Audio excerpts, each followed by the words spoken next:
পাখির ডাক, গাছের পাতার শব্দ, হঠাৎ গর্জন। আজ অনেকক্ষণ হলো শিকার পাচ্ছি না। পেটটা খালি হয়ে গর্জন করছে। যে প্রাণী সামনে পড়বে তাকেই আজ খেয়ে ফেলব।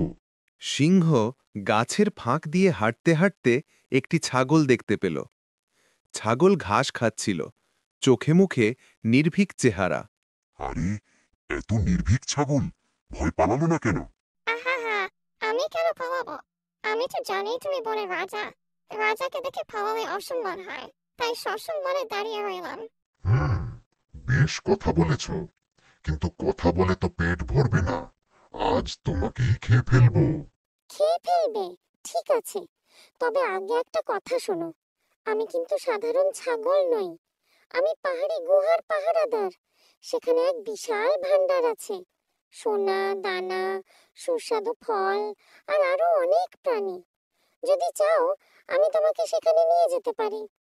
কি বলো? সোনাদানা, প্রাণী আর খাবার? তাহলে তো আমি রাজ্যের রাজা থেকে মহারাজা হয়ে যাব। আচ্ছা, তুমি পথ দেখাও।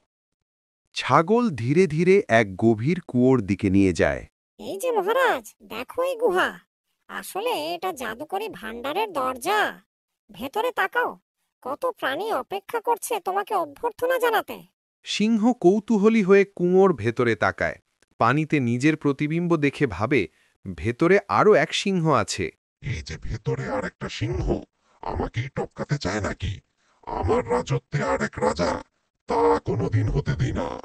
মহারাজ, আপনার ইচ্ছা হলে ভেতরে নেমে গিয়ে তাকে শিক্ষা দিন।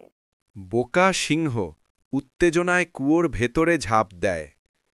জলের প্রচণ্ড শব্দ, সিংহ হাবুডুবু খেতে থাকে।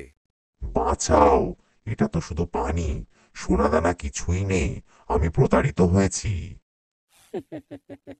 চালাকিকে হারানো যায় না মহারাজ। শক্তিশালীরা সব সময় জেতে না, মস্তিষ্ক দিয়ে ভাবতে জানতে হয়। ছাগল আনন্দে লাফিয়ে লাফিয়ে জঙ্গলের দিকে চলে যায়। সিংহ দুর্বল হয়ে কুয়োতে ডুবে যায় আর নিজেকে বোকা ভেবে আফসোস করে।